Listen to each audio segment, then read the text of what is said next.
All right, so now we're going to be continuing on to finish up the rest of chapter 4. So in this section here, it's going to be talking about how to print those checks. So as mentioned before, right, as a business, right, if you are the kind that has so many bills, it would be more efficient for you to just save all those bills, so you can write all your checks, make your list of all of them, and then when you do print them out, just print them all out at once, okay? That way, it's an easy way to keep track of everything. Now, let's take a look here, okay? Again, at my checking account, because I want to make sure that you see this huge difference for why we end up writing so many checks. Now, let's take a first one. So the first one that we did was we wrote a manual check, right? We had to update our books because we wrote a manual check, we paid the person, and now it's been written off. We needed to update our books. This one was a regular check that we just paid to Orlando Properties, right? And then the other two, now notice this. It now says bill payment.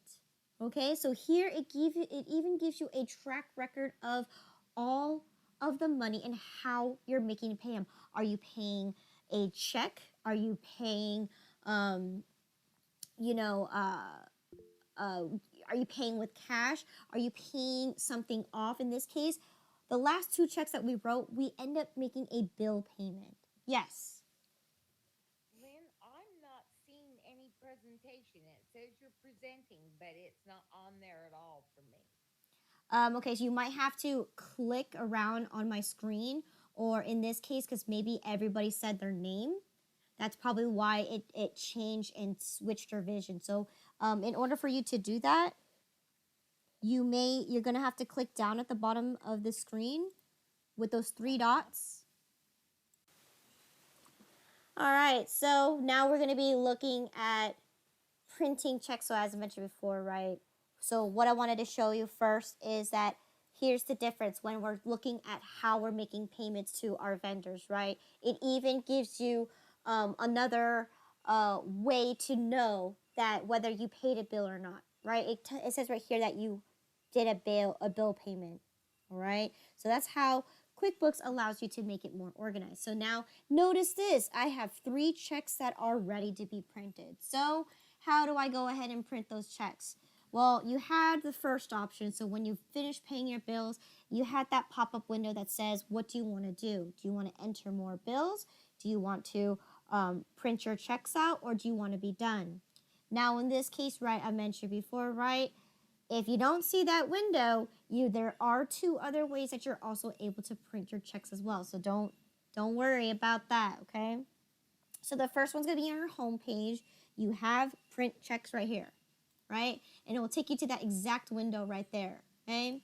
The second way to do it is going to be going to your file, right? It's very standardized, right?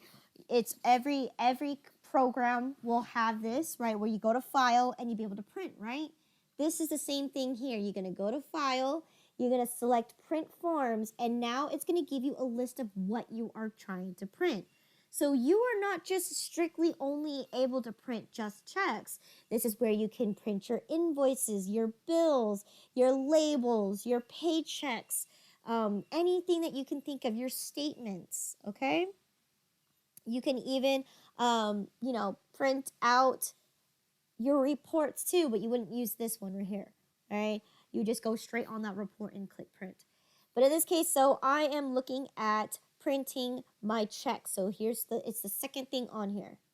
So I click on that and I get the same exact window. So this one tells me, all right, this is how many checks that I have pending that's ready to be printed. So in this case, right, I'm printing it out from my checking account once again, right? In this case, if I designated that I was printing out of my savings, I would just simply change the account, and it will tell me which checks I'm pending from my savings account. So I have none, obviously. But in this case, checking account, I have 3 ready to go. And this is where you can assign the check number. So in this case, you see right here where it says I can assign the check number. I'm going to assign it as 6001, right?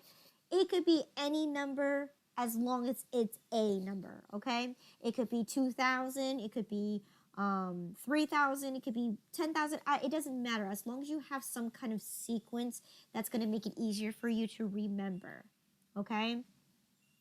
So in this case, the book already has designated this number to me, 6,001. So that means all the checks that's in this exact order. Okay, so in this case, Orlando Properties, Ace Supply, and then Wong and Son, it's going to print it in that exact order. So that means 6,001 is going to be your Wong and Son. 6,002 is going to be your Ace Supply. 6,003 is Wong and Son. Okay, so that is what you need to know, that when you assign a number and you're going to print out all your checks, it's going to print it in the order that you see it right here. Okay, now, yes. Yes, question.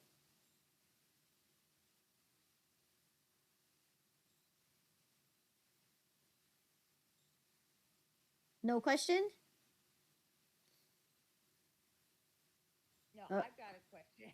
okay, go for it. Did we keep track of what the last sequential number is that we use? No. Sometimes it does, sometimes it doesn't, depending on which one you're using. But if you're going to be using the write a checks window, often it will sometimes pick up whatever number that you last left off on. So in this case, if I'm using the write a checks function to be putting in my manual checks and my checks that I write out using QuickBooks, it will take whichever one that you last left off on and use the numbers sequentially after that. But if you're using that back and forth, that's where you have to make that change, because, you know, if you're entering in your manual paycheck, it's not, or your manual, a manual check, it's not going to be using 6,003 or 6,004. All right. But yes, it does do it. Let's say if you're strictly only using the write a checks function, it will automatically pick up the last number that you just used. Yes. Thank you. Mm-hmm. So in this case, I'm going to select all three, right? You could pick and choose, like, once again, you can pick to choose to print all of them, or you can choose one at a time if you want to. But in this case, I'm going to go ahead and print all of them. So I'm going to check mark that all three of them are going to be selected, and I'm going to click OK. So this is where you actually get to the actual printing portion. Now, in this case, this is where you need to set up your printer, okay? And you need to make sure that when you feed the paper in, you know exactly how your printer works. So I always do recommend is but before you print anything out, test drive the printer so you know exactly where to put the paper in, so you don't waste those treasury stock papers, because they are not free. They cost money.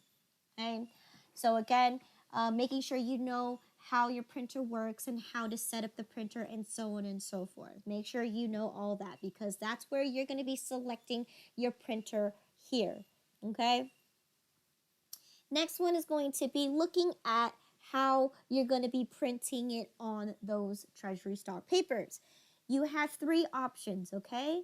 First one is going to be called voucher style. What is voucher style? Voucher style is where you have the top of the paper to have all the descriptions of what the check is about. So this one's mainly used for paychecks, right? You have the pay stub information at the top, and then at the very bottom, you have the perforated line that allows you to tear your check, right? That's what the voucher style does. So if you choose the voucher style to pay for your bills, right, at the very top of it's going to give you the billing information, right? Like, what are the things that you purchased and what are you paying, right? And then the bottom part is going to give you the actual check itself. That's voucher style. Standard style is where you're taking three checks or up to three checks, right? And you stack them upon each other, and it's on a regular piece of paper, but this time instead of having information on them, it's just the checks only. So it's the long form piece of check. I don't know if you've seen it before, right? But they're just basically a third of a piece of paper. And that's what a standard check does. So it stacks all the checks together, so then it just prints them all into either one page or however many pages, okay? And then the wallet style is the same thing as a standard, except it's just a little smaller, right? It's the one where it's actually the size of an actual check, like an actual checkbook. It's that size, right? And this one can fit exactly 3 as well, okay? So those are the 3 different styles that you can choose to select, but make sure that you buy the proper one. So if you're buying the one for voucher style, then you're going to have to select voucher style. You don't want to waste paper like that. And if you're going to do standard style, make sure you buy the correct paper for the standard style. So in this case, we're just writing checks. We don't need to have billing information on there. So in this case, I'm going to use standard style. Okay? Now, what else can go on the check? Well, can you print out your company name and address? You're going to have to. They need to know where this check is coming from. Can you use a company logo? You can if you like. So that's a cool thing about that. So that's the only thing you're able to do as far as customization is you're able to print the logo on the check. Okay, it's going to be usually at the very top corner. Your company name and your address is going to fall there, right? Because they need to know where this check is coming from. And then at the very bottom, it's going to have your checking account number. Other than that, so we need to print a signature, right? Because that's the most important thing is if your boss is in the office, then you can go ahead and print this out and have them sign it right then and there. But if you have a boss that doesn't come into the office every once in a while, or they're always having meetings left and right, and you have no chance to go into the office and just have the boss sign 50 checks, well, here's what you can do too, and it's 100% valid as well, is you can have a copy of the boss's signature. It has to be the boss or the owner of the company. They can sign off for it, and then all you have to do is just verify with your boss that this is correct and that they give you authorization to use their signature, okay? That's the rules of business. You have to have that double checking standard where one person is doing the job, you need someone to overview it and make sure they are correct. So in this case, we don't have Mr. Vern Black, which is the boss here. So what we're going to do is we have a copy of the signature. So when I click signature, right, you get this window here. If you have that nifty tablet where you can actually have the signature drawn on, that's what this section is for. You can't just use your regular mouse and be able to virtually sign it, okay? That's not how this works. But if you have the tablet that you can connect it to your computer, that's what this part is for. Is so that you can actually do the signature on that tablet pad, and it will copy it right here into this little square so you can see it. But in this case, I'm going to actually upload a file for it. So here, I go ahead and click the file. So I gotta actually have to locate it. So once again, it's going to be my documents. So you guys actually have the copy of the signature as well, so you're able to do this with me. So it's going to be in that same QuickBooks Student Portable File. So if I go to QuickBooks Student Portable Files, right, where I found my logo, you also have a copy of the image of the signature as well. So when I click on the signature, you're going to get this message. You're just going to click OK. And now there's the signature. It is a green copy of the signature, a digital copy of the signature. And this is what's going to be on when you print out the actual checks. So once I click OK, so then now I am ready to go ahead and print. Now, for the sake of this class, I don't want you to waste any paper, so you don't need to have to print this out. This is just for class purposes only. But in this case, I'm going to go ahead and click OK because I have it set up as a digital printed image. So here, it's going to tell me to locate a place for me to save this because this is a digital copy. So I'm going to go ahead and put it in our class and say these are checks.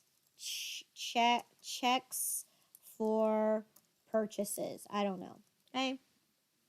And you could put the date for February 10. Okay.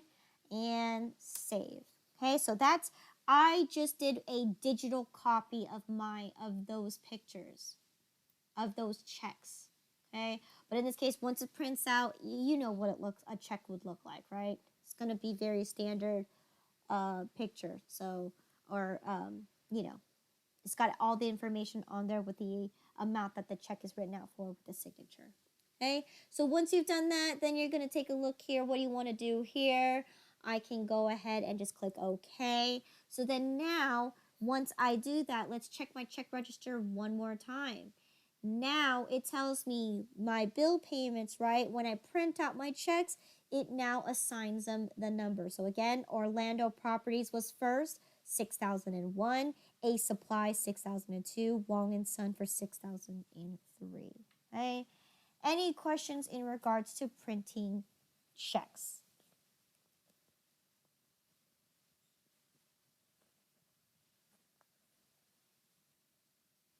Not now that I can see it. Okay. Okay.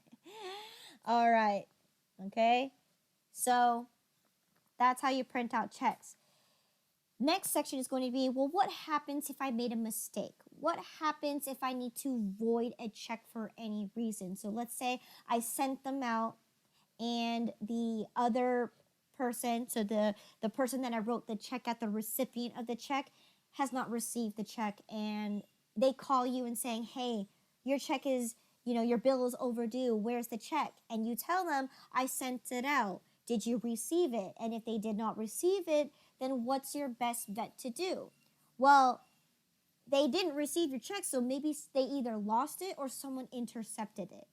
Okay? So what you can do here is you can void the check and then reissue them a new one, right? That's the proper way of doing it. You never want to make your vendor go look for the check themselves and say, or I already paid you, right? I already paid you. You didn't receive it, so you lost it. So I'm sorry. That's your fault. No, you can't do that, and they can't do that to you either. Okay, so in this case, if you are you communicate with each other, say, I wrote a check out, I mailed it out this day, and if you don't see it, then what's your next option? You need to void the check and possibly reissue that check. Okay, so for example, this Wong and Son, I gave them the check and they said they didn't receive it. So how do I void a check, or how do I go around this? Number one rule is never, ever delete the check. Okay? If you delete the check, so as we've mentioned before, right? I've showed you this before. If you delete this check, that means what accounts are you affecting? You're affecting your checking account, your accounts payable account, your billing account for that person, that for Wong and Son. Their bills are going to be unpaid again. So if you delete this transaction, you're basically going to zero out this account, but that means nothing is going to be reversed. That means you're going to have a hole in your statement, and so on and so forth. So the best rule of thumb is never delete a transaction, especially when you're doing business, because if you do delete a transaction, to the eyes of us, right, we do it because we said we don't need it anymore. To the eyes of the IRS, they think that we're frauding the company. So that's why you have to be very, very, very careful, especially when deleting a transaction. So the best rule is void the transaction. Okay? You may waste a check here, but that's okay, because that's a part of doing business, right? You just have to void the check, waste that check, and then print out a new one. All right? So how do I void a check? If you void a check, what it does is it zeroes out the account, but it undoes the transaction. So that means my bill payment is still going to be available.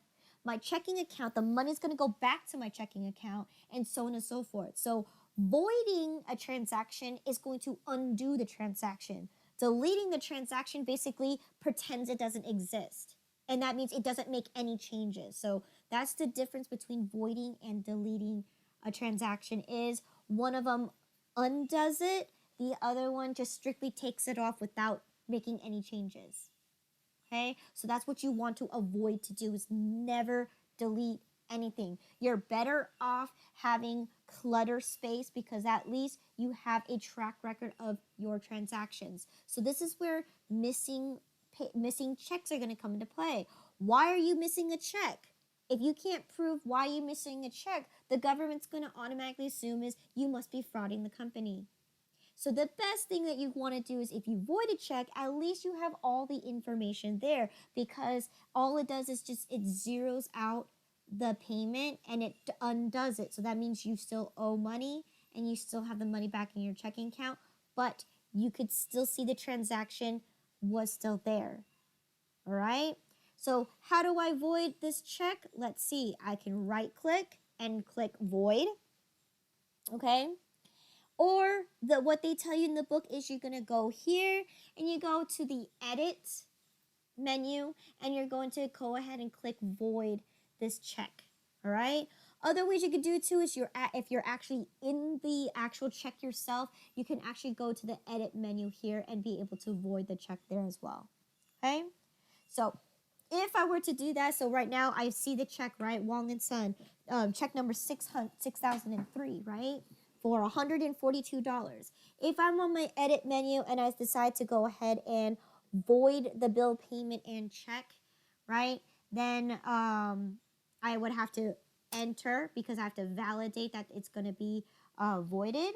And I can go ahead and save and close, right? Then it gives you this error message saying, hey, you're trying to avoid a payment.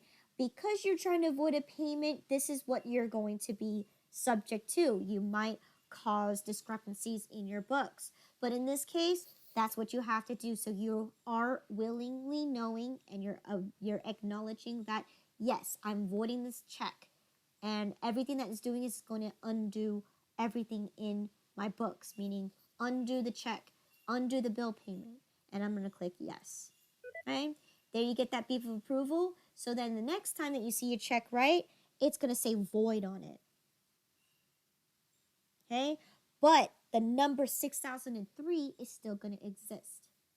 So let's say you decide to go ahead and write another check, right? Whether you're using the register or you want to use the bill payment the bill payment. So if I go to pay bills, what do you know? The bill is there again because it undoes the bill. Okay, so that's where you have to be very, very particular when you're voiding your transactions. Okay, when you do it, it voids it and undoes it. So in this case, now I still owe Wong and Sud $142. Right? Yes, you could go ahead and process the next check if you want to. It's up to you. You don't have to because the book does tell you to do it, but you don't have to, right? Because we're done with writing a check for now or using bill payment for that. Okay, so that's that. Any questions in regards to voiding a check?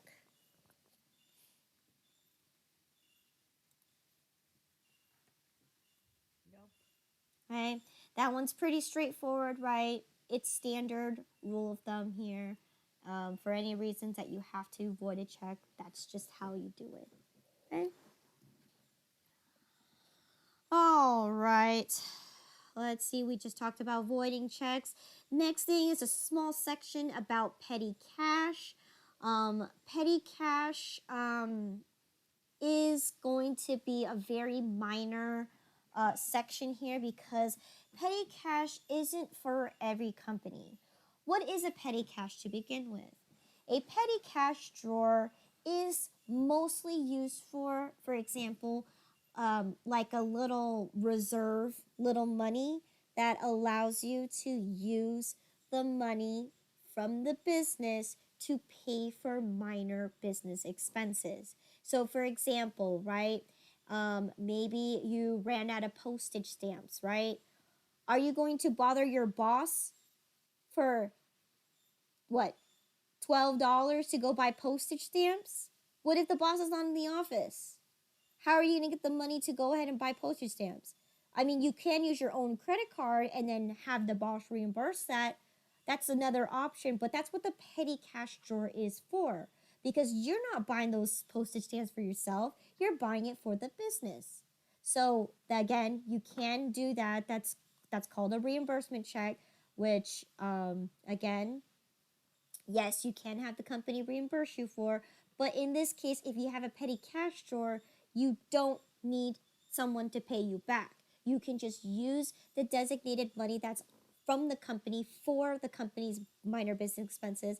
Take $12 out of the petty cash drawer, go buy the postage stamps, and then put the money back into the drawer with the receipt. That's the rule. Because at the end of the day, right, someone's going to count the petty cash drawer and they need to make sure that it has the same amount that it began with, okay? Whether it's full of whether it's full of cash receipts or whether it's full of money, okay? So that's the purpose of having a petty cash drawer. It is very similar to a cash register, except you don't spend the money to buy expenses, right? You use that money to exchange with other people. But that's more or less the same idea where you have a lock box that has full of money in it, right? And that purpose is to serve for the business. All right? But in this case, it is not something that everybody needs. Not every company will need this because it's much easier to have a business credit card, because a business credit card, all you have to do is just check out that card from whoever's in charge of it, swipe, come back to the business, and the owner is going to be responsible to pay that bill, right? So again, a petty cash drawer may or may not be for everybody, but this is just a small section that you need to know here. I will talk more in depth about the petty cash portion when we go move into chapter 2, okay, when we take a look at what happens when we receive our sales, okay? All right, next one is going to be tracking company credit cards. So great leeway to the next concept is, if you don't have a petty cash drawer, what if you have a business credit card? Okay, so this one's straightforward. It's the easiest concept that you would see here because this is the most common one that you normally see in business today, is owning a business credit card and using that to pay your vendors, right? It's easy to use this kind of thing because instead of having a checkbook that you have to, cut out, right? You have to carry a pen with you, you have to carry the checkbook with you, and you have to sit there and, write a check in front of the cashier and give it to them, right? It's much easier to carry around a piece of plastic and just swipe and you pay for the items that you purchased, right? Way much more easier. And right now, a lot of businesses, a lot of companies, they are accepting of all credit cards. Even a debit card can also be used as well. But the difference between a debit card and a credit card is that a credit card is you are owing money to someone else. Okay, so credit card lending companies, so credit card such as, any bank can typically provide a credit card, right? It means that bank institute's going to make those payments for the purchases in advance for you, and you owe them money, and you are, agreeing to terms of how much interest they're going to charge you and what are your monthly payments. So that's a huge difference between using your debit card versus your credit card. Is one of them is your actual cash and the other one is you're borrowing money from another bank institute that's going to pay for you. Okay, so one of them is a liability. So credit card's a liability because when you owe a bank institute money, right, you have to make your monthly payments to pay them back. But it is widely used because, again, it's instant cash, right? If you don't have the cash readily available in the bank, right, a credit card can just go ahead and pay that for you now, and then you just end up paying that credit card company later, okay? So how do I enter in a credit card transaction? Straightforward, right? Same area as your write a checks window and your check register. Right here says here you want to enter in credit card charges. So that is right here down below. So if you want to use a credit card, you click on this and you get a similar looking format, except you're using a credit card instead of a, your checking account. So if you have like multiple credit cards, you can click this down arrow and it will list out every single credit card that you own and that you're able to be using. Okay, so that's one way you're able to enter in using a credit card transaction. Okay, second thing that you can do is go up to the banking menu once again, right? You can go to banking menu and you'd be able to enter in a credit card or use the credit card charges, right? And of course, if you know how to use registers, you'd be able to locate your credit card and enter it right directly into the register automatically. But that one's a little harder to understand because again, it's if you've been doing accounting a long time and understanding the debits and credit system, then this would be easy for you, but or to be able to put it into the register. But in this case, right, I showed you how to use the register. If that's confusing enough, then you're better to use off a form so that you know where to put the information in and so on and so forth. So I just went ahead and used the one on the homepage. So I'm entering in a credit card transaction. First thing I gotta do is make sure is which credit card am I going to be using.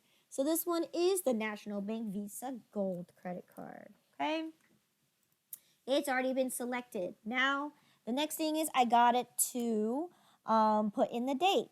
So here, National Bank Visa credit card. We're gonna make a purchase on the 24th of February. Okay, so February 24. Okay. Is there a reference number? Usually, it's going to be your receipt number because you're making a payment right then and there.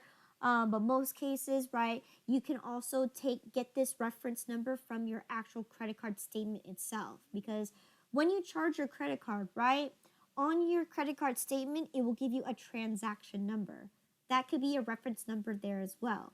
But if you don't have one, you can leave it blank. That's fine. But if you really want to be organized, you can even reference it as maybe this is my first credit card payment or for credit card usage. So I could say, well, my reference number is going to be 2022-1.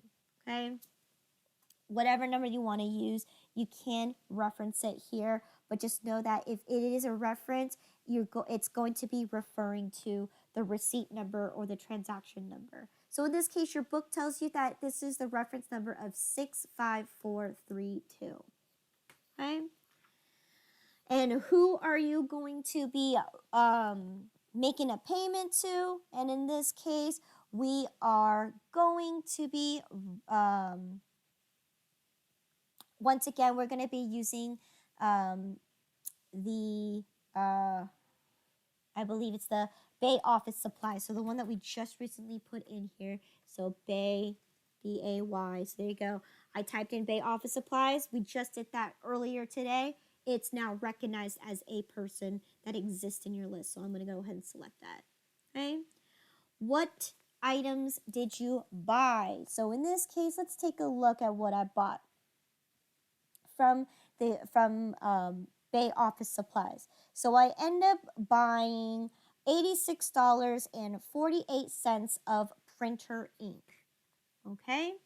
And then let's see. So I bought printer ink. Okay.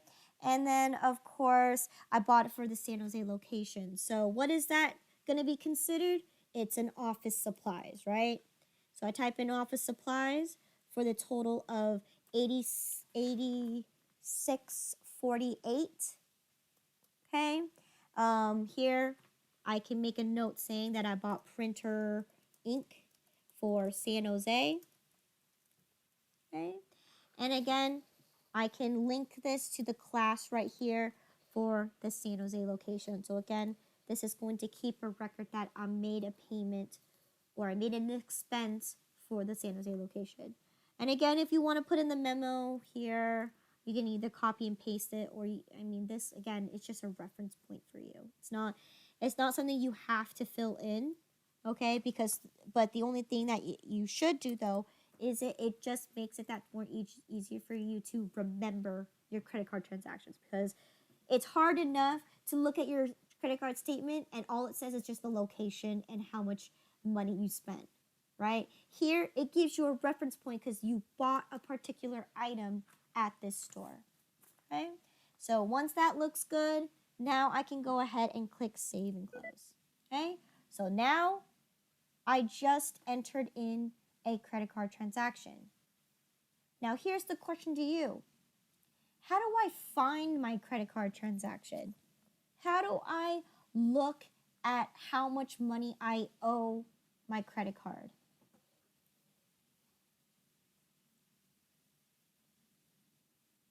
How do I locate where my credit card transactions went? Wouldn't it be in your chart of accounts? It will be in your chart of accounts. Excellent, right? Because that's the only place you're able to do that, right? You would not be able to use, for instance, right? I won't be able to use my check register because this only allows me to only see my banking, right? However, yes, you could actually go ahead and go to the banking menu, and if you use the registers, you'd be able to locate your credit card this way as well.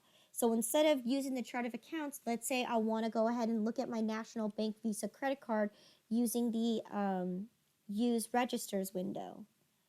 See National Bank Visa credit card, and I click OK, it will pull up that register. Okay, so here gives me a list of all of my transactions. So this is the same thing if you were to go through your chart of accounts. Okay, so there you go. Now you could see that, oh, I made a credit card transaction for Bay Office Supplies to buy this, right? So here it says that I owe the credit card right now $86.48. Okay? All right, any questions in regards to how to pay things with a credit card? Nope. Right? Straightforward, right?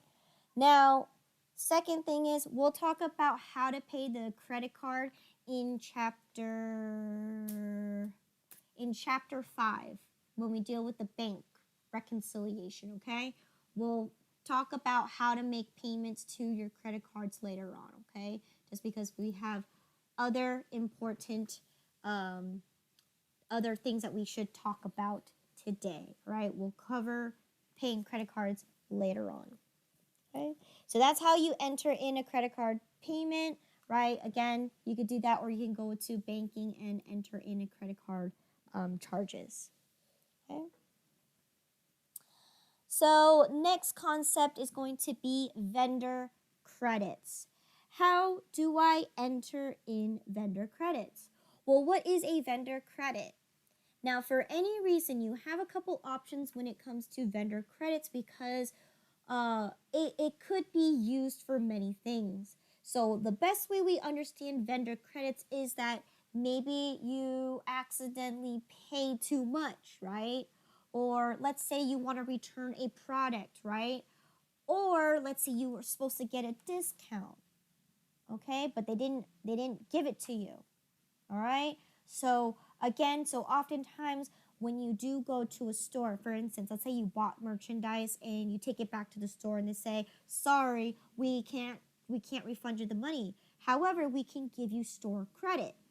That is what a vendor credit is. It's where they give you money to either pay to buy something else that's in the store or to use for a future purchase, okay? It's not for them to refund the money. But if they were to refund the money, then that's straightforward. It just goes back to your checking account. A vendor credit is where they don't refund you the money, but they give you credit to make purchases later on, or for any reasons that maybe you overpaid. So they'll say, hey, we'll apply it to the next bill, so on and so forth, okay? Those are the reasons why you would use a vendor credit, okay? So again, here you got the extra information for vendor credits. So how do I actually receive one and how do I actually use it? Okay, let's go ahead and first talk about entering in a bill in the first place, okay? Let's say I decided to buy something from Nellis. Okay, so here you go, Nellis distributors. Okay, and let's see what the details are. So we're gonna buy something from Nellis on the 17th of February. Okay. And let's see, I bought, this is for billing, 5,088. 5,088. Okay. And let's see what I bought. I bought $300 of custom frames for Mr. Bob Mason. Okay, so that's what I did. I went and bought something for Mr. Bob Mason. So here it says it's already automatically selected as a cost of goods sold. So what did I buy? I bought $300 worth of custom photo frames. Okay, and it's for who? Mr. Bob Mason. So again, it was a custom order. There you go. I typed in Bob. Here he is, Bob Mason. And what location is Bob Mason from? He's from the San Jose location. Okay? So once I done that, right? This is me purchasing stuff for Bob. Okay? And I'm going to go ahead and save and close. Okay? Now, in this case, let's say I had prior credit, or because me and Nellis have a really good relationship, they decided to issue me a $25 credit that I can apply for my next bill. Okay, so that means I have a vendor credit. I have credit that I can use on a bill. So in this case, how do I have to enter that in order for me to apply it to my bill. So how do I enter that in? Okay, any way you are able to enter in a bill. Okay, so let's click on that enter a bill. On your enter bills window, so this window here, at the very top, you can toggle between a bill and a credit. Okay, so here's something I need you to keep in mind. A vendor credit comes from a vendor. A credit memo is for customers. In QuickBooks, that's the lingo. Now, in real life, you can use a credit memo for both vendor or customer. It doesn't matter because it's eventually the same. It's essentially the same idea, same concept. But in QuickBooks, you have to be very specific between understanding the difference between a vendor credit and a credit memo. Okay? We'll talk about credit memos when in next week when we are talking about issuing the customer a refund. We use a credit memo. But this case, right, we received a vendor credit to go ahead and apply to a bill. So in this case, we received a vendor credit, right? So any way that you're able to enter a bill, so all the 6 ways that we're entering a bill, if you're able to do that, you're able to also enter in a credit, right? At the very top, you just switch the form from bill to credit. We received this from Nellis, okay? And see, it says right here that is a cost of goods sold, which it really isn't. It's supposed to go for, it is a discount here. Okay, so once we entered in this, we're going to enter in that we're going to, it's a discount, so it's a purchase discount, like I mentioned, right? Purchase discount. So in this case, it's not a cost of goods sold, it is a purchase discount. Okay. And how much is the discount for? We said it was for $25, and this was going to be discount on purchase made. Okay, I don't know. You can put whatever you want. And the best thing that you want to do here is you want to make the linkage to the bill. So if my bill was $5,088, right? The best way to keep track of this is to say it's in regards to that same exact bill. However, I'm going to link it with something else with the letter C for credit. Okay, so that way I know that this credit belongs to my bill number 5088. Okay, and again, it's up to you. Is it to Bob? In this case, you're not giving Bob the discount. It's for you. Okay, But what would this go towards? It would go towards the San Jose location. Okay, because you originally made the purchase there, so therefore it should go towards that. But you don't give Bob, you're not assigning Bob this discount. Okay. So once you've done that, now I've made my credit. I'm going to go ahead and save and close. Okay. So now let's go ahead and take a look at what I have. All right. So if I go to my vendor center and I go to Nellis Distributing, I have a bill for $300 and I have my credit. So again, this credit is associated with this bill because I linked it. I said it's for this bill, but I attached the letter C so I know it's meant to be applied to this bill. Now, how do I actually really apply for it? This is where you also have to keep in mind.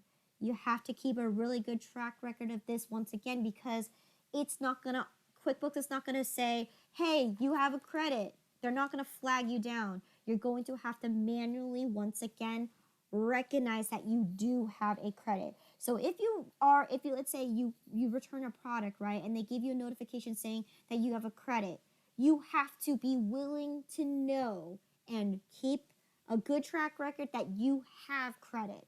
If not, it's not going to tell you. It's not going to notify you that you have extra credit, right? You might make a purchase and forget about that credit, which is common.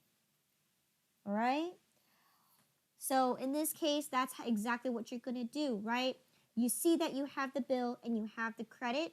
Now, how do I actually apply it? Well, in this case, I apply it for when I make a payment. So you can't apply to the bill as soon as you get the credit. It only works for when you make the payment. So that's the thing that you have to keep a really good track record for, is that's something that you can forget about. So here, I'm going to go ahead and make a payment to Nellis Distributing, okay? And then, again, instead of the discount section, I'm going to actually go to this number of credit section. So here it tells you that you have one, but do you know which one? No, you don't. So in this case, that's why you got to go refer to the bill. And if you remember, then you remember. But if you don't, then that's where you won't be able to know unless you have it. But as you can see here, look, I haven't applied it yet. This is where I was talking about you have to manually apply it. So in this case, I have to go ahead and click Set Credits. So what's going to tell you this? Oh, you have a credit for this Nellis Distributing, right? It's this credit for $25. Do you want to use this? And you say, yes, I do. And I click OK. Done. So that now that I set that credit, now it's being applied for $25. So that means when I make a payment for this, I only owe $275. Okay? And then I go ahead and cut my check for that. So I can say I made a payment on the 24th, let's say, check to be printed, checking account, and I go ahead and click pay scheduled payments. Okay, done. That's how you set a credit, right? You have to manually do it yourself. All right. Any questions there?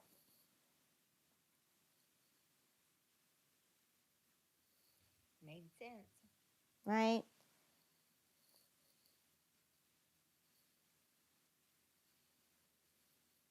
Right. Now, that's just looking at what happens when a vendor decides to give you a credit. Well, what if I have a credit card that I'm trying to make a refund on? Well, in this case, it's very similar. So in this case, I would have to go ahead and click on enter credit card charges. Instead of making a purchase, I would just make a refund. All right. So that's if I bought something and I'm trying to return the product and you use your business credit card. Obviously, you can't get cash out of that. It has to go straight back to your credit card. So in this case, if that's the case, it's the same formatting, except you just have to you have to toggle between those two different things right there. So again, you would have to do it that way, right? What if so instead of making so I made a purchase, right? What if I end up getting a refund? What if I decide to actually return a product? Well, in this case, right, how would I be able to do that? Now, in this case, so I would have to, let me see, I have, maybe let's go ahead and use that bill that I have. So I have Wong and Son still available, right? So I can locate that bill,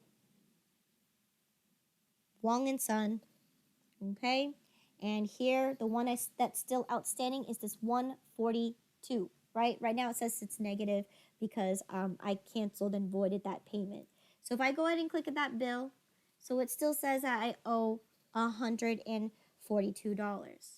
Now, if I decide to say, oh, I want a refund, then that's what you're going to do. You're going to go up to the window here and you're going to click on refund. Okay? Refund. Enter time. Okay, hold on. You're supposed to be able to enter the refund here. Okay, you can enter the refund. It should be at the top of the window. But in this case, you could either do it that way, or if that's the case that you're trying to make a refund for, let's say I bought something from A Supply, right? I bought those photo papers and I already paid for it. Okay, so if you want a refund, you could just simply, so here, let's see, receivable pay bills. You should be able to do a refund here. Oh, you just basically hit the credit here. And then there you go. If you are trying to return the product, you just click that credit once again, and then you'd be able to get the refund here. Okay? So this one's a little different. So if you're on the bill and let's say you are returning the product, all you do is click credit and it's going to carry all the information over. Now, it's depending, are you doing a full refund or are you just only refunding a certain amount?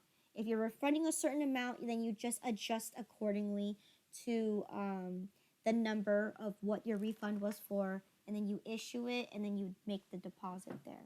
Okay, so and because you already paid for it, right, it's just going to automatically reissue you another check. So that's something you have to put in your check register. Okay, so that's that. And I'm going to click no. So that's that. Now, here's one more section that I want to talk about, which is vendor deposits. Okay,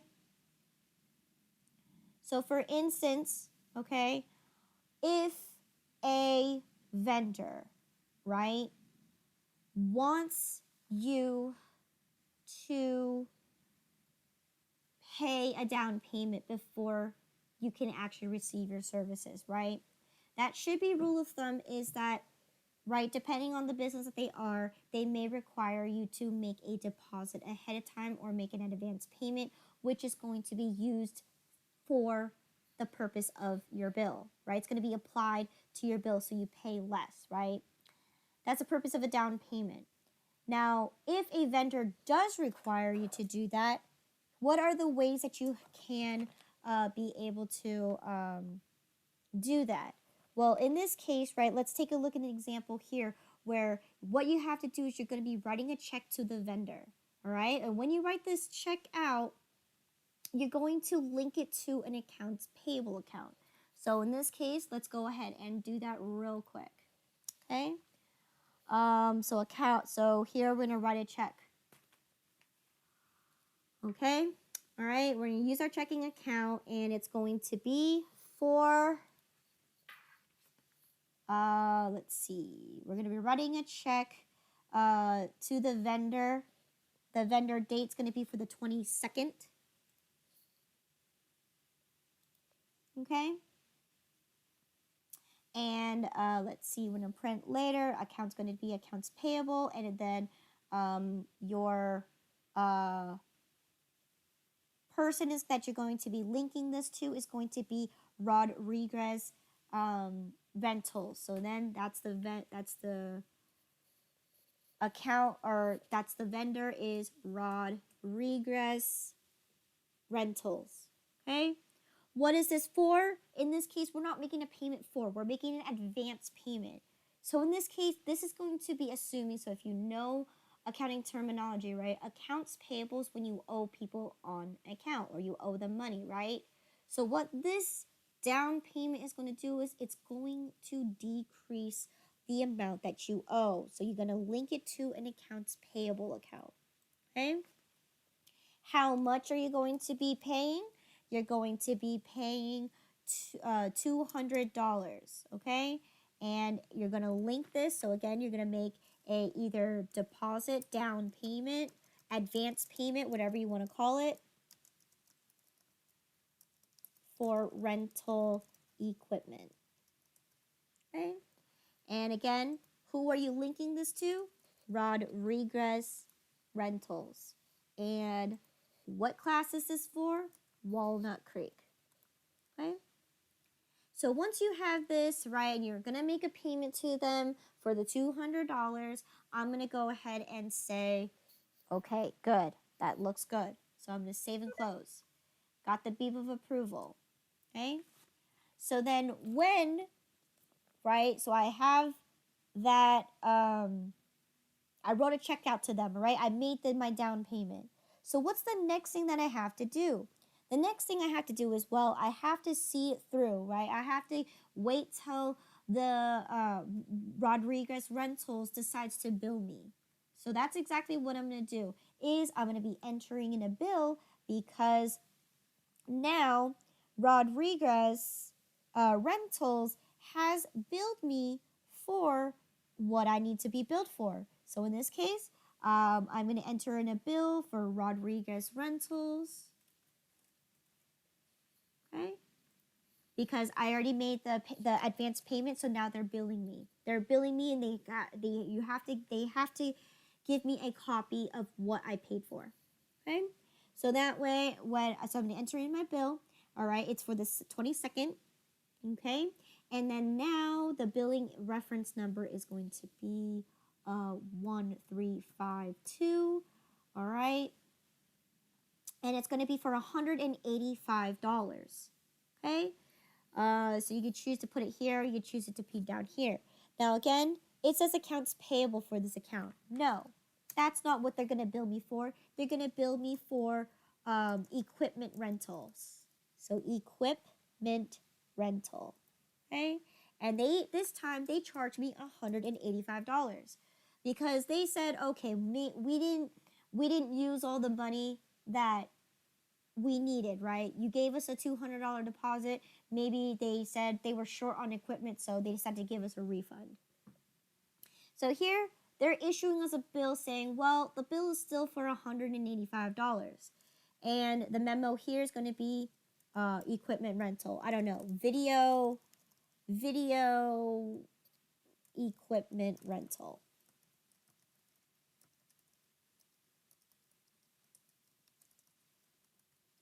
Okay.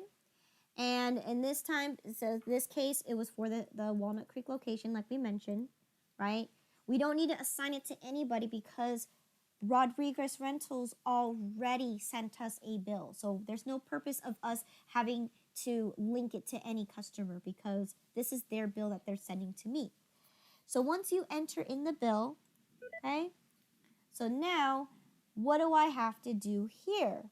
Well, I end up paying them $200 for their for the down payment, right? But they end up sending me a bill for $185, meaning that they are going to give me a refund check for that $15 because they didn't use it. They send me a check back to say, hey, we didn't use all the money that you sent us, right? Because we gave them a $200 down payment. They only used $185. So that means when they send you the bill, they're also going to be sending you a check with a refund amount in there. So what you have to do here is you end up going to have to go to your record deposits, okay? because this is what you're going to be doing. You end up receiving a check for $15. So that's what you're going to be putting here is received from Rodriguez Rentals, okay? Right? From what account? In this case, it's going to go to the accounts payable account because that's what you originally assigned that check out for, right? So in this case, this is a refund, right? So you want to make sure that you link it to that accounts payable account. So here, Bill Rodriguez for 2022. Here's the reference number. So that $15 is going to go to the refund check, okay, to accounts payable because that's what you originally had the written check out for, was for the accounts payable. Memo, refund on deposit, okay, for rental equipment, okay. How did they pay you? They gave you a check, right? The check that they gave you was check number, let's see. It was check number 1352. Oh, wait, no, sorry. The check number was check number 423. Okay? And how much did they refund you the amount for? Okay, so payment method is a check. Okay? They gave you Class Walnut Creek. They gave you a check for $15 because they gave you that money back. So what this does is it's a deposit. They gave you the check back and you need to go ahead and deposit back into your bank because that is what a refund does. It basically is going to decrease because you made an advance payment for $200, but they only billed you for $185. So they end up giving you a check back. So that's what this section is here, is that you're accepting that you got the refund check back. Okay? Now I have to actually go and apply that payment because now I need to get rid of that bill because I have a bill for $185, but I also have that voucher that I made a payment for $200. So how do I clear this out from my books? Because now it looks like I'm outstanding $185 when I made an advance payment. So what you're going to do here is when you go here, you're going to see that there are two things on here. All right, two things for Rodriguez Rentals. You're going to go ahead and select the actual bill, okay? And you're going to be doing this. So you see this here? You already received the $15, so you don't need to do that there. All right, you can because you received it anyway. But I'm not going to select that for now. We're going to keep it there. So here, you're going to select your bill for $185. Because you made that advanced payment, what it becomes, that vendor deposit becomes a credit to you. So as you can see, when I selected it, I have 1 credit. So I do have to select that bill. Okay, so now I can set my credit. So the credit here says that you got a credit for $15 or for the $200, right? And you also got another credit amount of $15, right? Remember, we got that money back. So now this amount's going to pay for the $185. Okay, so that's how you have to read it is, okay, you have the $200 payment, but you got the $15 refund. So therefore, this credit is only for $185 now. So I'm going to say done. So then when you actually are paying for this amount for $185, right, and you set this credit for $185 or the 15 plus the 200, you shouldn't be paying anything at the end of the day. So it should be 0 at this point. Okay, set the credit again. Oh, I didn't. Okay, so select it. So the $200 minus the 15 should be the $185. Done. Okay. this should be paid off. I don't know what is going on. So it should be, that means you shouldn't be making a payment.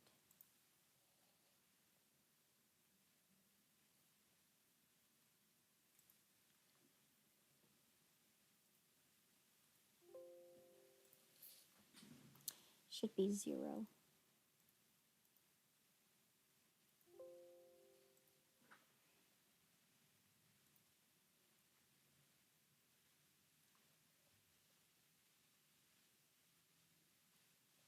Okay, so set credits. You selected this $200 payment.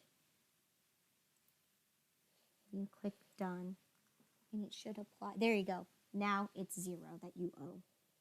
Okay, so once you set that credit for that $200, now it says that now you got the credit for $185, right? Which applied to that bill. So that means when you do pay this bill, you don't pay anything because it's 0.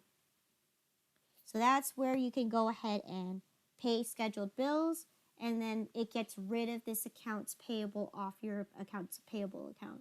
So in this case, I'm making a payment. I applied the $200 payment, as well as recognize that I got that $15 refund.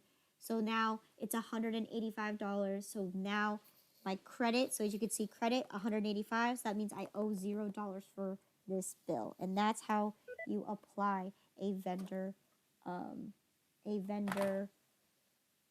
deposit. Right? Any questions there?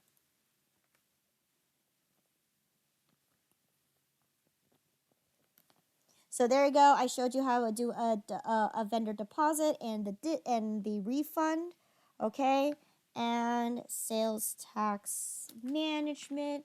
We'll talk more about sales tax later on in chapter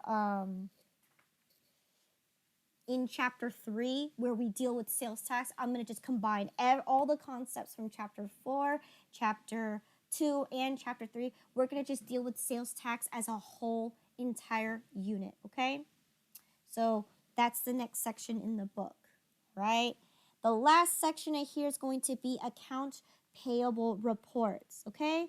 So for every report that we have that you want to use, okay? So I'm going to tell you this. Every single chapter is going to have a section about reports. Now, what is so useful about the accounts payable reports? It is only meaningful to you depending on what your position is in the company. Are you the one that's in charge of accounts payable and making sure that when bills come in, that the bills are being paid? Are you in charge of sales?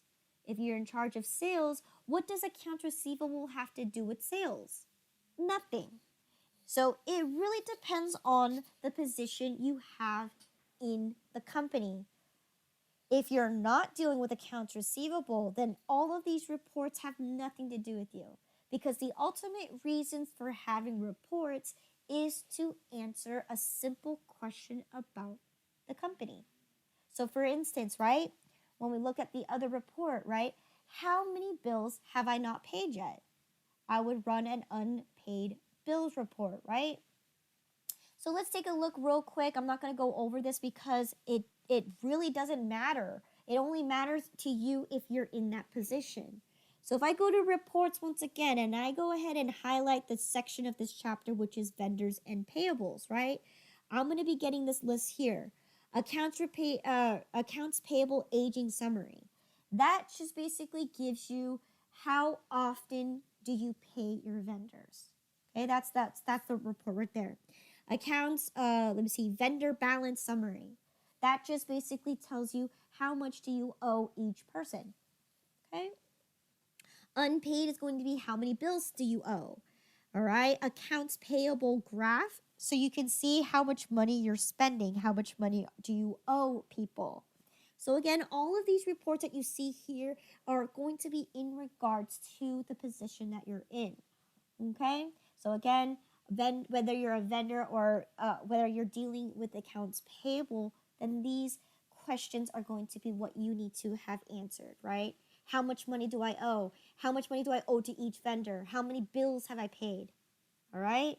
That's what these reports do. It's to help you answer a question that you have about the company in the position that you're in. So if you are not the accounts payable position, none of these reports matter. Okay? So you can go ahead and read that section on your own in regards to those reports. Okay? Last section I have here is going to be loan management. So hold on, tracking your loans. Okay, so this is a new feature that's going to be available for only Premier and above. Pro does not have this feature. So because in this case, right, when you're a smaller business, you're least likely to be taking loans.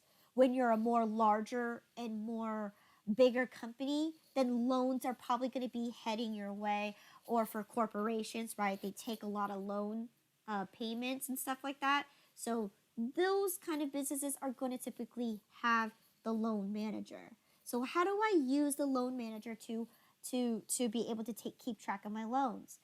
So again, it's only available to Premier and above. So Premier, Enterprise, and Accountant can be able to use the loan manager. Pro cannot. So how do I access this loan manager? Okay. There's only one place and one place only, and that is going up to your banking account up here in your banking menu, and you scroll down and there you go. You have the loan manager. Only one place because, again, it is not something that every company needs or every company has. A loan is going to be on a per case scenario. So in this case, I'm going to show you how to use a loan manager. So there you go, banking menu, click on that loan manager and you should get this window here. This window allows you to enter in your loans, all right? And it also allows you to keep track of it. How many payments have you made? How much are you going to schedule to make your payments for? So that's exactly what you're going to do. That's what we're going to do. We're going to show you an example of how to enter in a loan. By using the book, right, you're just going to be answering the questions and filling in as you go. So the first question is, what kind of loan did you take out? In this case, you took out a truck loan. Okay, truck loan. Okay, truck loan. All right, so you do need to have this account before entering it in because you need to establish that you borrowed money. Okay, so you got a truck loan. Okay, so what is the current balance right now? So the current balance is going to be $24,000. Okay, because I already did that by entering in my truck loan from before. Who is your lender? Your lender is going to be, so your truck loan, okay, so your lender is going to be National Bank, all right? And this loan is for 60 months, so National Bank, there you go. It's already in the system, okay, National Bank, all right?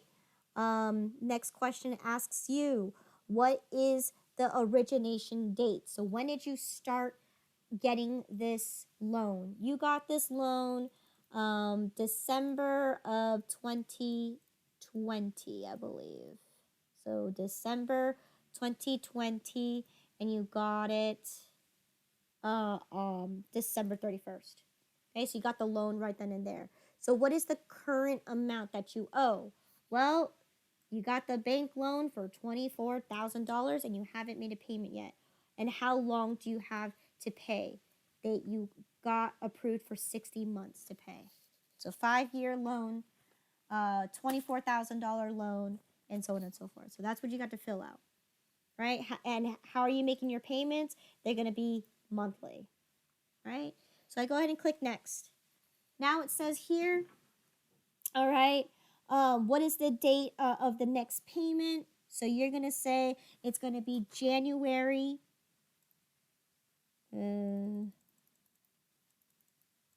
January 31st is going to be the next payment. Okay? And how much is the payment amount? So again, this number should all be figured out from your actual lender itself. So if you go to the actual auto shop, auto dealership, right? They're supposed to be crunching these numbers. So then when you agree to the number that they give you, you sign that contract. The bank knows exactly what you do. You set up your bank account, and that means you got to make your monthly payment. So this number is already calculated for you. So in this case, they're going to tell you that your monthly payment is going to be in the amount of, let me see, $452.16. Okay? And you're going to make monthly payments. And did you have to pay any extra money for these payments? So escrow payments, in this case, no, you didn't pay anybody extra. So then that means the total payment for that escrow, right? You didn't make any, so you can leave that section alone. So now that we have all of this, I can go ahead and click next. So that means now it tells me how much is my percentage. In this case, I got a 5% interest rate. So that's pretty high. Okay, so 5%. So you can go like that. 5%. Okay, it's going to be charged every month. Okay. And you can go ahead and skip on forward because all this is grayed out. And then of course, what is this 5%? Okay, there you go. The percentage is already there. Monthly, okay. So then, let's see. Now it's going to ask you, okay, so you have interest payments made monthly. What are those going to be associated with? And you're going to associate that with bank interest expense. Okay, so here, the interest expense account is going to be interest. Okay, there you go, interest expense. Okay. And how are you going to make your payments account? You're going to be using your checking account. So again, you're going to make payments from your checking account. You're going to, for all the interest that you get charged, it's going to be interest expense. And for any late fees or anything like that, you're going to get charged through the bank services. Okay? And I can go ahead and click finish. So I just entered in my loan. So now I have this loan right here. It tells me I have a truck loan for $24,000. And the next payment I have to make is January 31st, okay, for $452.16. So now that I have this loan payment, how do I pay the loan? Straightforward. You go to your loan manager. Never ever use write checks to pay your loans. Okay? If you receive a bill, then go ahead and process it that way. But if you are going to use it that way, then there's no need for you to use this.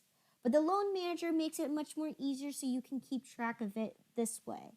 So let's say I want to make a payment to my loan. This would be the best way to do it so you don't have to go through the whole entire write checks window, enter in the information because you already have it in here through the loan manager.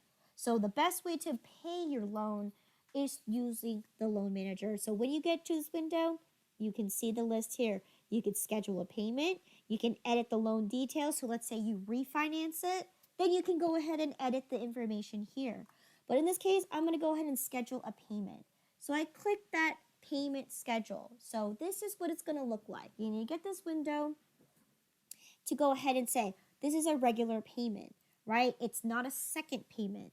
What's the difference between a regular payment and a extra payment?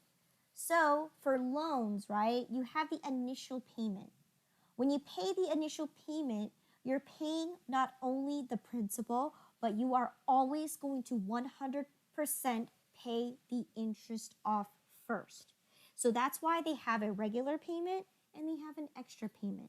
The extra payment, you can designate that to go towards the principal. So if you ever paid a loan off, right, and you make multiple payments on the loan, then you're doing very well. But if you're only making one payment per month, then what you're paying is essentially just the interest and you're never actually paying off the principal. So that's the rule of thumb here is when you go into loans or any credit cards, right? They're gonna always eat you up with the interest first. Okay, so in this case, this is my first time payment, so I'm going to make a regular payment to my truck loan to National Bank. National Bank. I'm going to be using my checking account. So then now I'm going to make a payment for the $452.16, and look at that. They already said this is how much it's going to go to the principal. This is how much it's going to go to your interest. So always, you're always going to end up paying for your very first payment. You're going to end up covering the interest charge first, and then everything extra is going to actually go towards your principal. And they already figured and calculated this number for you already advanced. So in this case, when you take a loan out, they already calculated the fact that you have to pay interest already. So all your monthly payments that you are paying, right? You're secretly paying the bank first for the interest, and then you're paying your loan second. So make sure you are very clear that if you are really considering taking a loan, what are you actually paying? Okay? So in this case, that's where it establishes here. You have two choices. You can either write the check now, or you can enter it in as a bill. Okay?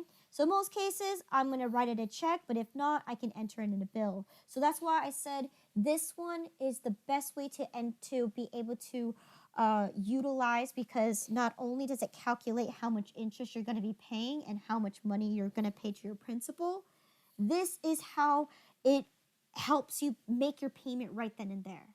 So if I choose to write a check, I can. If I choose to enter in a bill, then I have the option whether you're going to receive the write a checks window with everything filled out for you, or you're going to receive the bill with everything out filled in for you. So let's go ahead and do the enter the bill so I can show you what I mean. So if I click OK, right, there you go. Now my bill is populating with everything filled in for me. I don't have to do anything except for to press enter. Okay? It tells me I'm going to make a payment to my truck loan, but I'm also going to make a payment to my interest. And who am I making payment to? National Bank on this day. Okay? So pretty cool. Well, you have to also adjust this too, that you're making your first payment on January 31st of 2021 for $452. All right, so that is it. So if you chose to do the other one where you say you're gonna write a checks, right? It's gonna fill in all the information for you automatically, so you don't have to do anything there. So now, it updates your loan. So now it tells you that now you owe $23,647 because they assumed that you already made the payment, and you assumed that you made the payment for the $452. So here it keeps a track record of your loans. Okay. Any questions there?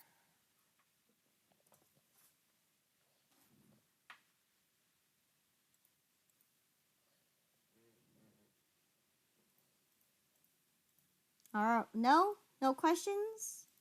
All right, so let's go ahead and speed round through these questions here. So we might end class 5 minutes late. So let's just quickly go through these multiple choice questions. Okay, so everybody turn your mics on. All right. So here we're gonna skip the free response questions here, and we're going to dive right into the multiple choice. So select the best answers for each of the following. Number 1, okay, you may record payments to your vendor by D, all of the above is correct, right? We said A, you can either record a manual entry and using the check register to enter it in. That was the first thing I showed you. B says that you can be using the write a checks window. Yes, right? And then C, so you can use the enter bills to record the bill, then use the bill payment to pay the bills. Good. Excellent. D, all of the above are all the ways that I showed you today how to pay a bill. okay, or pay your vendors. Number 2, to display the vendor center. D. D as in dog is correct, right? Yes, these are, letter D says A, B, and or C, right? So that means you could choose any of these options, which is correct, right? You can view the vendor center by clicking on the vendors on the QuickBooks homepage, right? Straightforward. That's the first one that you could do. You can do that by entering the vendors from the icon bar. Yes. And second, you could, or last, but you can also enter the vendor center by going to the vendor menu and then clicking vendor center. Good. Number 3, you can add a vendor when. D. Anytime. D again. D. B as in boy D or D as in dog? D is in dog. Yeah. D as in dog. Yes, you can enter in a vendor by selecting new vendors at any given time through the vendor center. Yes, you're not obligated to have to wait to the end of the month because, again, if you take that random trip out to go, buy something in a random store, right? Isn't that a vendor that you have to put in your system right away? Yes. So you can enter in a vendor at any given time. Number 4, okay, which statement is true? A. Letter A. Excellent, right? Because in this case, QuickBooks records each bill payment, okay, in the bank account, okay, register, okay, for example, right, it gives you, if you do a credit card account, register, right? And of course, it affects the accounts payable or register as well. Because again, when you receive a bill, you're increasing your liabilities, which is called an accounts payable, right? You owe them on an account. If you pay it off, right, it's going to affect the accounts payable and it's going to affect the payment that you use to pay. So A is correct. Okay, so I won't go through the rest of the answers. Number 5. Which QuickBooks features allows you to separate your income and expenses by line of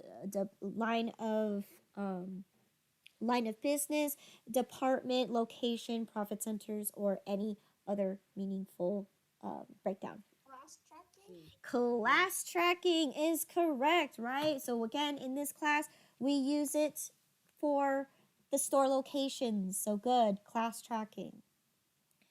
Number 6, if you void a bill payment / check, okay, all of the following occurs except, so make sure you see this. So it's basically what is true except, or in this case, what is false. D.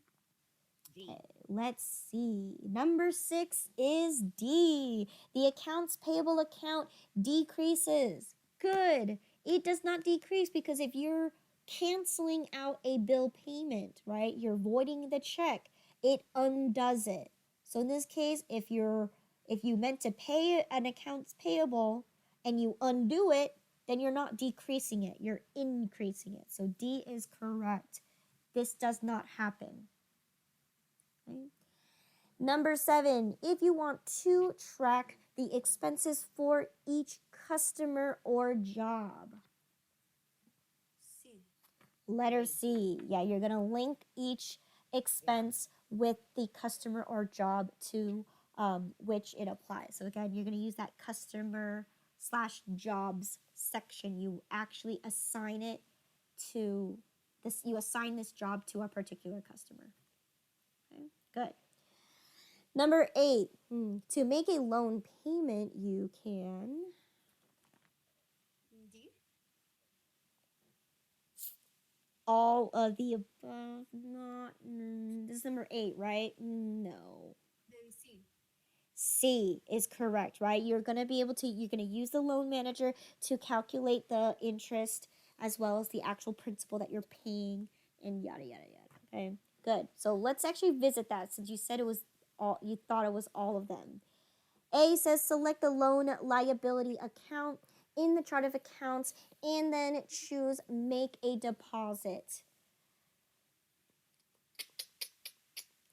there's the problem about this is that if you do choose to do letter A, you're not taking into consider about the interest expense that you are subject to have to pay, because never in this kind of case, if you're making a loan payment, like I've mentioned before, you're always going to pay interest first.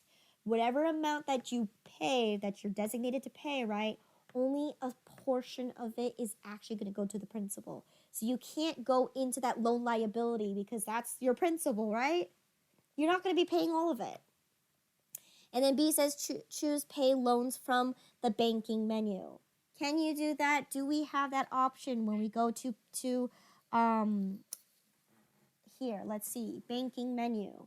Do you have the option to pay loans? Nope, just go to loan manager. Nope, you only can go to the loan manager to make a loan payment. Good. All right, question number 9. When a vendor credits your account, okay, you record it in B. B. For bills. B. excellent. B is correct, right? You're going to enter it in the enter bills window, right? At the top of that window, you can toggle it between a bill and a credit. Excellent. All right. I think 6 more questions left. Number 10. Which account types should you use to track petty cash? So you had to do your reading here. Well, it's your bank account, isn't it? Yes, it is. Yes, it is, right? Because essentially it's another form of a bank account, right? It's your emergency cash flow that you need to have to pay for minor things. So yes, that's correct. You're going to associate it as a bank account because you own the money in the petty cash drawer, right? That's the money that you own for the business, right? It's not a credit card, it's not an equity, and it's definitely not a checking account itself, right? What's the point of having a petty cash drawer if you have a checking account, right? Right. So in this case, you would just have it as a bank account. Excellent. Number 11, the vendor balance detail reports. What does it do? So you had to do your reading here.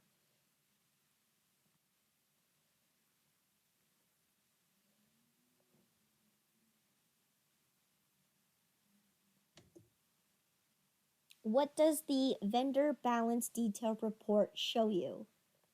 Doesn't that show you A? It shows you the details of each bill, each bill credit, and each discount and bill payments for each vendor. So yes, right?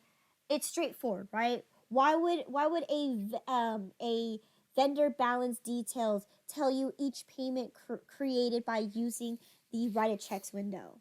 Why would it give you that report? Right? Why would it give you any other report except for pretty much the details of a vendor balance, right? What is the activity that you've done with this vendor is essentially what that report's going to give you. All right, number 12, okay? What is the accounting behind the scenes for the pay bills window? B. See, number 12, okay? All right, we got someone that says B, we got someone that says A. Any other guesses? I think B. All right. So this one's a tricky one because you would need to know the accounting background for you to understand this question. Now, when we're talking about the accounting behind the scenes when you make a payment to a bill, okay? When you pay something off that you owe, right? What you're going to be doing is you're going to be decreasing the accounts payable. How do you decrease the accounts payable? You would do that by using a credit. Okay? Oh no, sorry, debit. Right?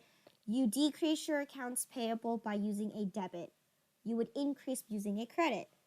And of course, you're going to also be decreasing your checking account because you're spending the money, right? An asset, if you look at your accounting model, it's going to tell you if you're debiting, you're increasing. If you're crediting, you're decreasing. So in this case, that's the question here, is that this is for those who have the accounting background, would know the flow and the direction of how debits and credits work. So in this case, B is the correct answer. You would be decreasing by debiting your accounts payable, and you'd be decreasing using a credit for the checking account. Okay, so that's a trick question if you don't have the accounting background yet. Okay. Number 13, it's best not to use which of the following fields in the new vendor setup window. Opening balance. A, right? If you guys remember from yesterday's class, I told you never, ever, ever use the opening balance when you set up a vendor. Okay? I don't even know why they even have that available to you if they tell you not to use it. So, in this case, that's what they recommend you. If you read the book, it will tell you in the box that you should never put any amount in the opening balance field. That section, if you have an imbalance for that vendor, you must retroactively put in the bills that you owe to create that account balance for your vendor. Okay.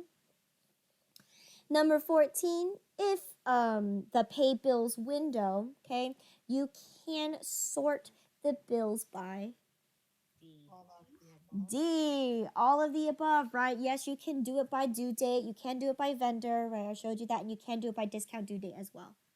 Correct. Last question of the day, question 15. Which statement is true? Okay. Regarding bill payments. B. D. B as in boy is correct, right? When you pay bills by using using a check using the bill payments window, QuickBooks recognizes and it records each bill payment in the checking account register and in the accounts payable account register. Yes, so again, it affects both of them because when you enter in a bill, it creates the accounts payable account. And when you make a payment, you're affecting both accounts, right? Because you're paying essentially from your checking account and you're decreasing your liabilities. Okay? Excellent. All right. So, yay, we are done with the class at 5:06. Okay.